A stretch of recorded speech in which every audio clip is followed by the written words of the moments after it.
Hello YouTube. Okay, this is Music Dude 14Z. I am back. Um, this is only a couple hours after my last video, which was my first video, making this my second video. Yeah. Basically, this is a brief tutorial on how to install and use some of the programs I used to do the last video, like Minecraft Noteblock Studio, and how to install 7-zip, although most of you probably have that, or WinRAR. That works too. It's just I like 7-zip better, plus WinRAR gives me problems.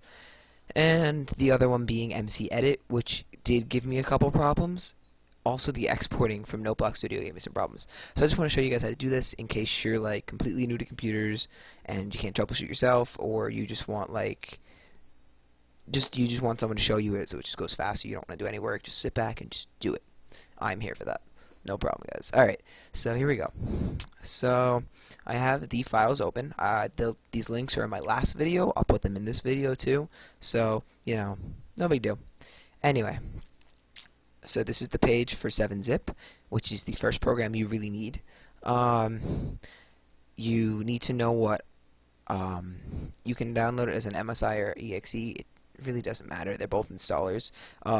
If you're 64-bit, there's only MSI. If you don't know whether you are 64-bit or 32-bit, and sometimes 32-bit will be shown as times 86, same thing. 64-bit is times 64. That just is.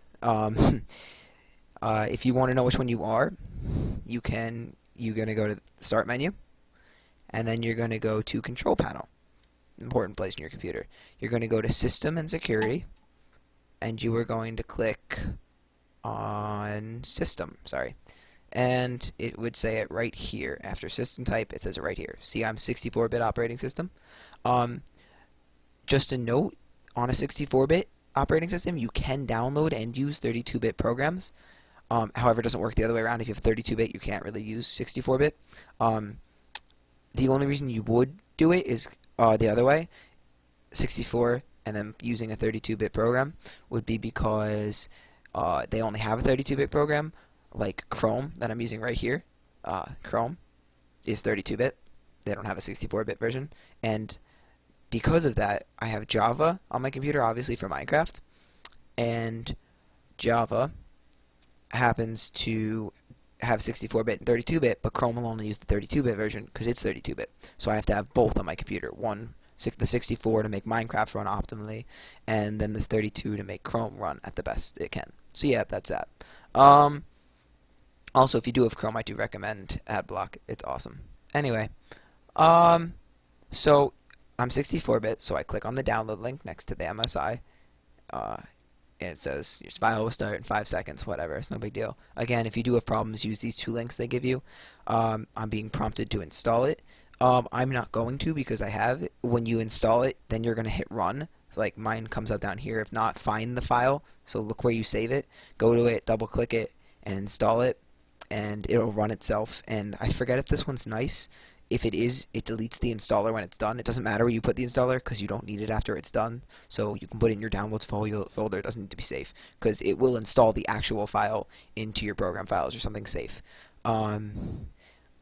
I forget if this one's nice, and if it is, it deletes itself when it's done, kind of like, which is like awesome because it gives its own kill code like a creeper. Yeah. Anyway, so that's 7-zip.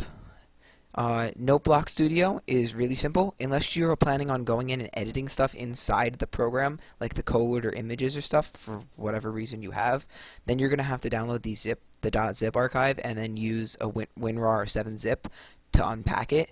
The simplest way, the way I did it, because you can and it's easier, is to just download the exe, the executionary file, and then you just run it like it's supposed to be. Like you run it like it's an installer, and it should work just fine. It was really simple to install that for me. I didn't have any problems. I did have a couple problems with this one. This was the tough one, so I'm actually going to do it with you even though I already have it installed.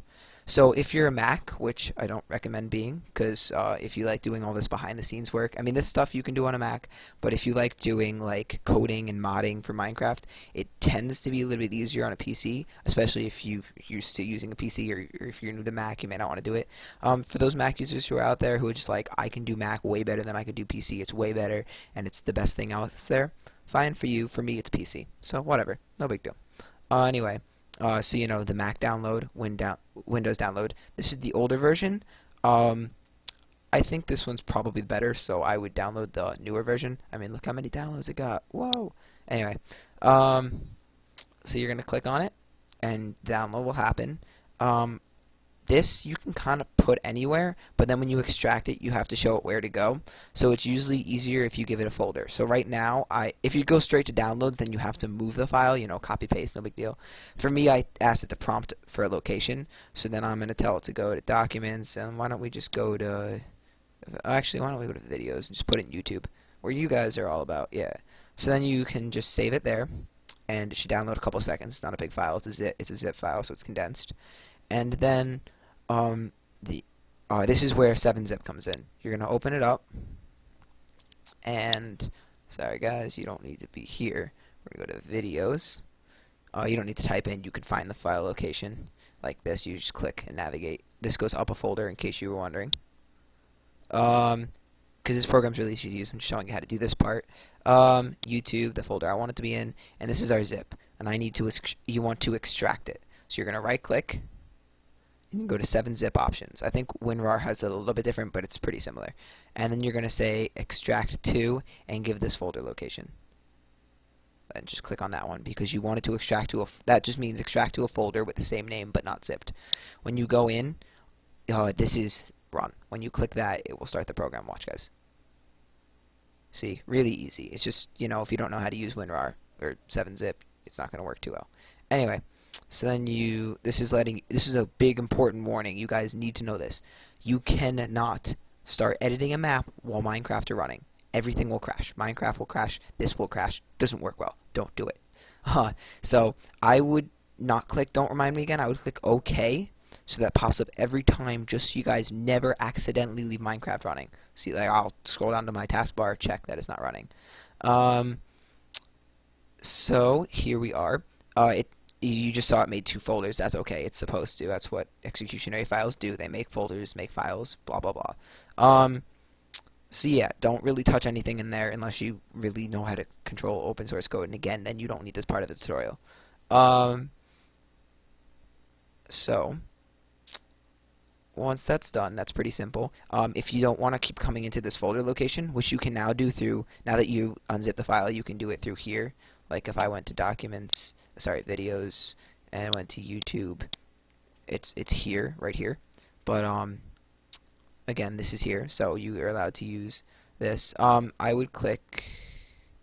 Actually, I would go out of here, come here, and go back to that folder that I was just in. Sorry, guys. And I would right-click and make a shortcut because that makes things easier. And then you just cut and paste to your desktop.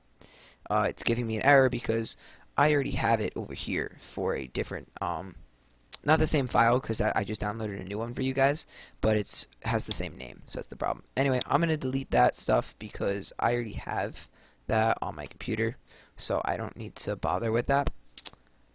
Anyway, so now that you guys have seen that, let's close this down to avoid extra memory being taken up. So once you guys have downloaded all those programs, the first thing we're going to do is go into NoteBlock Studio and make your song, because that's pretty simple. Let's see how much time we have.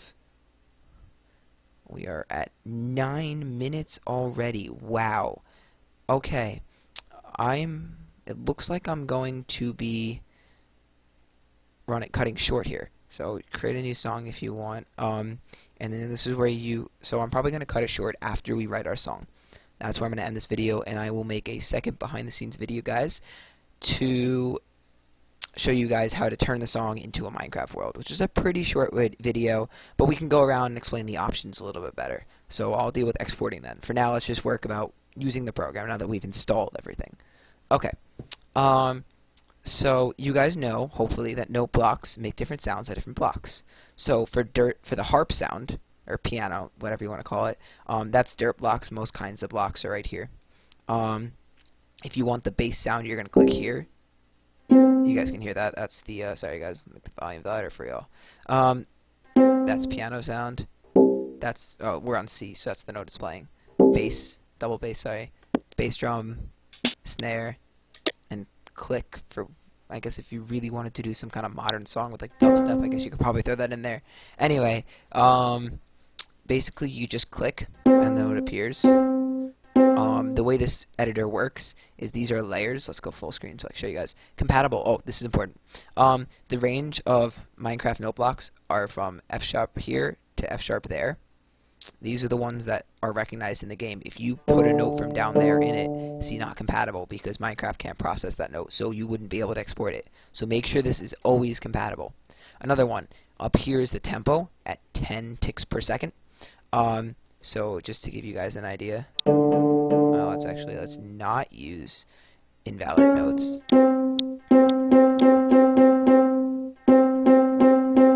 So this is kind of like a measure, a 4/4. You can change that in settings, song properties. You click and drag to change.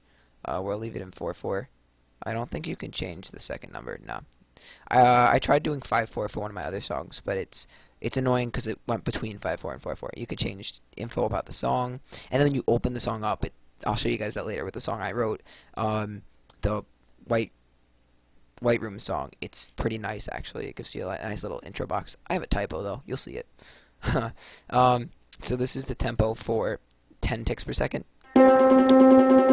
So, you know, it's pretty fast. For a beat, that's supposed to be a beat. For mine, the beats were 0 to 4. That was one beat, and they were 16th notes because, yeah, that makes sense. So it says not compatible because you changed the tempo. But if you get all the way down to 5, it becomes compatible again. Tap the tempo, obviously. And if you drop it all the way to 2.5, that's the only other compatible tempo I know of. 7.5 doesn't work if you're wondering. I don't believe 12.5 works. I don't think 15 works, or 17.5, none of that stuff works. Anyway, so you can drag a box to choose multiple things. They do have copy-paste. Anyway, the basic layout of this program is that this is the time frame. So as you play, this will scroll, as you saw, and as it hits notes, it will play them. Notes cannot be placed between lines, so if you're planning on using triplets or 16th notes, do the math in your head and figure out how many lines are going to be a beat before you start. Otherwise, you have to go back and fixing stuff, and it's really annoying. That's why on mine, you'll see later that I broke it up kind of special. Let's see where we are. 12 minutes, we're running close to 15. Okay, you can name the layers. So like all your melody lines go here, all your bass drum lines go there, your bass goes there, snare, whatever. You'll see that when I did mine. So that's pretty much it about the program. Nothing too special. The copy and paste tools are up here, and I did the shortcuts. You guys saw that. Song properties are also over here. So let's actually just open. Don't save. That did nothing. So these are the defaults. This is in a file located wherever your Noteblock Studio is. It's a songs file. This is where they go. The default location. These are some that came with it. They're all right. I mean, like Friday, ugh. But then there's also like Don't Stop Me Now, and I think Bohemian Rhapsody. Yeah. So Queen, woo. Anyway, and those ones look really nice if you export them. They were like custom edited or something. So this is my song, the white song one, and look, it comes up with this nice little box with the title and stuff if you fill it out and stuff. My name, well, my username. See, too fast, ha ha ha ha ha. Because I didn't. It sounds really bad, you guys. It's pretty fast. So then you can see.